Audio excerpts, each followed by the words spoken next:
Hey, what's going on, you guys? Today I'm going to show you how I set up my hammock for overnighters. Just in case you were wondering and didn't know how to set up a hammock, you know, with the straps and the underquilt and the tarp. Got to have your tarp. So here we go.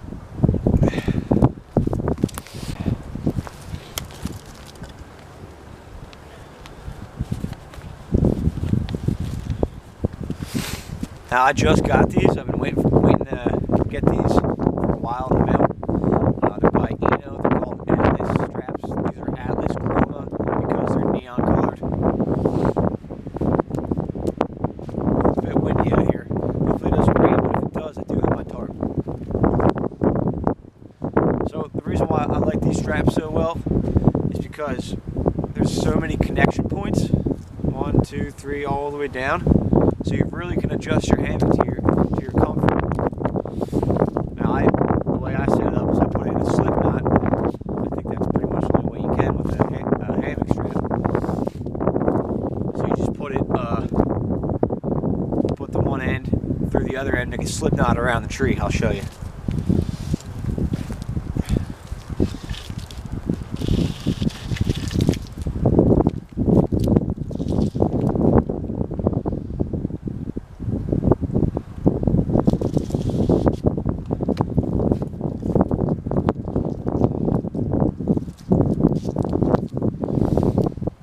Now I got all these points to attach my hammock to, and then I'm going to do that on the other side as well. Excuse me, as well.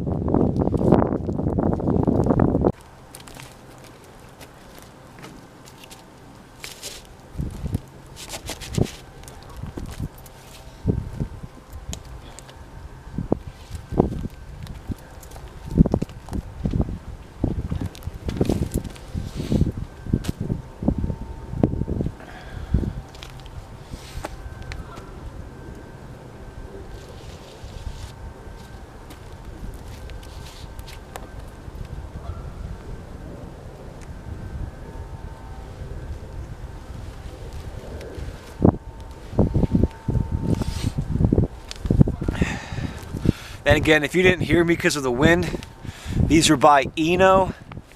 They're the Atlas Chroma, and they're called Chroma because they're neon colored. I gotta get a microphone. I apologize.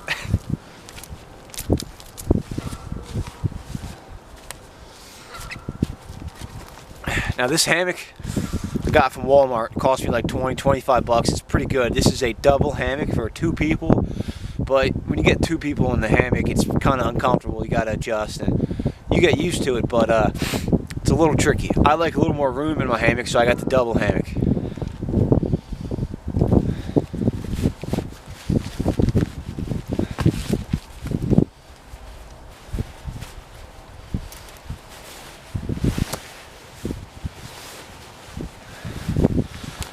Now these hammocks, they come with a carabiner on the end, and you just hook them on the straps. Very simple.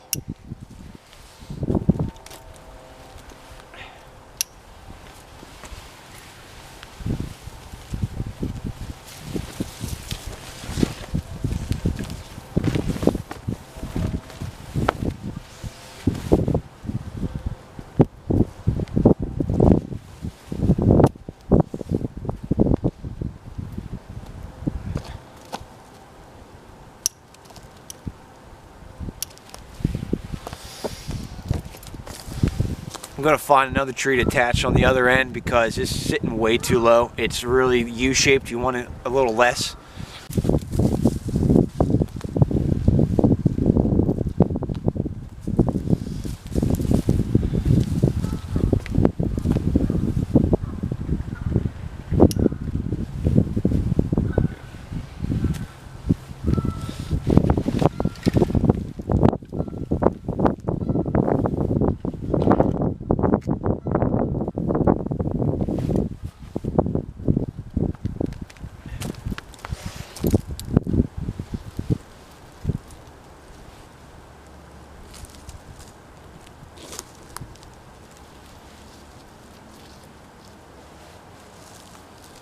Yeah, like I said, it's pretty windy out here. So I put my bag in the hammock to stop it from blowing around. But you can see it's not like an extreme bend, like an extreme U, because it's not really comfortable that way. And you also don't want it to be really tight, because then you're cocooned in there. You want the happy medium. Now there's other ways to get a nice U to it. Use a ridge line, and it kind of secures it in the right place, but I haven't gotten there yet. Don't know how to use one. But until then, we're going to do it this way. Alright, now I'm going to set up my underquilt. If you haven't seen it before, it's by One Tigress. It's really good. It's rated for 40 degrees, so out here right now it's about 40 degrees, so it works pretty well. Yeah, I don't really go anywhere without this, unless it gets really hot, then I probably won't use one.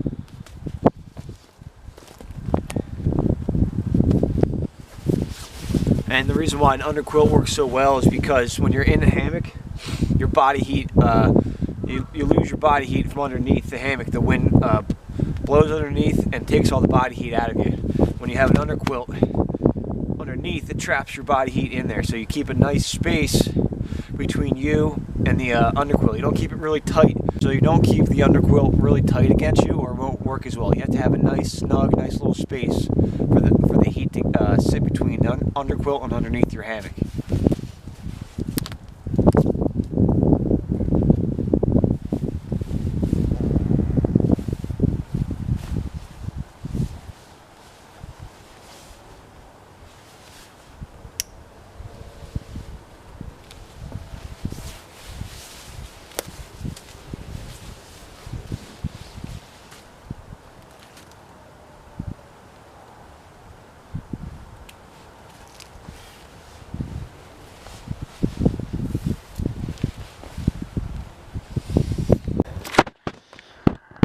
Now the underquilt has a little carabiner right here, and it just hooks onto your hammock.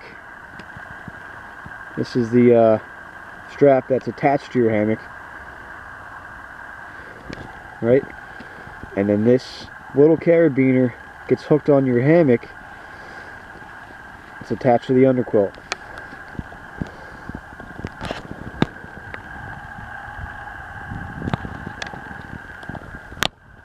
Now when I set up my tarp setup, I just do, what's it called? I don't think it's called a slip knot, but I just wrap it around the tree, and then I use this S carabiner and hook it on itself. And then this goes through the end of my tie-on to the tarp, and then I pull it through, and then I create a forget what it's called. I'm really not that good at knots yet, so bear with me. It might be called a slip knot, but this is pretty much it in a nutshell. Okay, and if you were to pull it, it would disappear. Magic. So then I put that slack through there and tie it off. I'll show you. Give me a minute.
See, it's really hard, not that hard, but it's a pain in the ass to set this up with the wind blowing, and this is blowing around like a flag giving off my location, so I want to try to get this done as quick as I can. But now, after I got this tied off, all I gotta do is set the stakes off all around the hammock, and that's set up. So this is where it comes through the tie off on the hammock and I put it through that slip knot, and then I'll tie it off. I'll just make another knot so that slip knot doesn't come undone or get loose.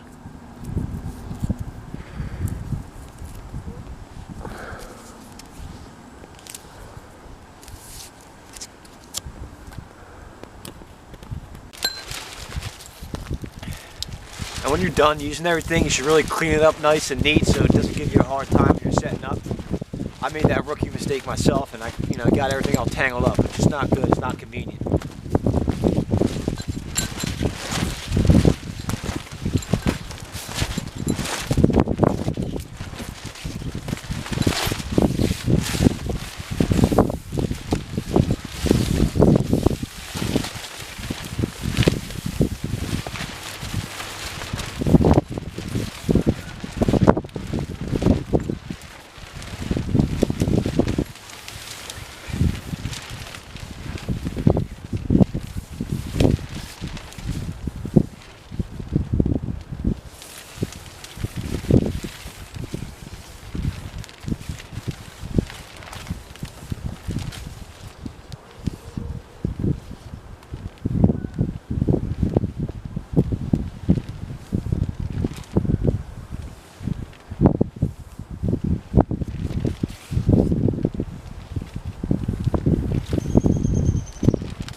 Alright, now I'm going to show you how I tied off the stakes. I think it's called a fisherman's knot. I'm not too sure, but it works for me. It may not be the best, but like I said, it works for me. So what I do is I get my string, I put it through, and then I put my stake in the ground.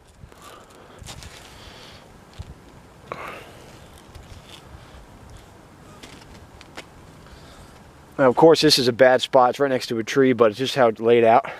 And I wrap about 3 or 4 times around itself.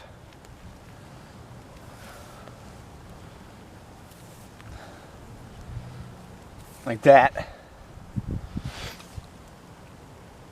And I put it back in the loop that we created. Now, if you notice, you just made another loop. So then you take it and slide it through there. You push it up, and the harder you pull on it, the tighter it gets. So that's not going anywhere. So there it is. There's my hammock set up. And I like it tight to the ground like this. Gives me a little peace of mind. I feel more protected. And then when I go in, when I lay in there, I'm not too close. The hammock will sag down a bit. It's pretty comfortable. You're protected by the rain. Now, if it does rain, the rain should follow this and go down here. But also there's other ways to make little knots and tie off strings so it doesn't even get to that point. So the water just follows that little knot you made and follows the string down, and it doesn't go inside. So now I'm going to show you what it's like going in there, sleeping in there. A little tight getting in here. I could have made the hammock a little lower, but like I said, once you get in here, it's going to sag a bit. There you go. Now this is a little close, but you can always just fix the stakes, pull it out a little bit. Not a big deal. Can also raise it up and open it up, tie them off the trees if you wanted like an outside view. But that's pretty much it. It's comfortable, protects you from the rain. A little shelter for the night, and that's how I do it, guys. If it's real hot out and bugs are around, I throw a bug net up too. Bug nets are easy to set up. I'll show you how I set those up too on another video, or once the weather gets a little warmer. Pretty stoked for that. I'm gonna go on a bunch of hiking trips with a couple of my buddies. It's going to be a good summer. It's going to be fun. I'm pretty stoked for it. I can't wait. But thanks for watching. I really appreciate it. Don't forget to like, comment, and subscribe, and turn that bell on. Yeah, so until next time, I'll see you around. Peace.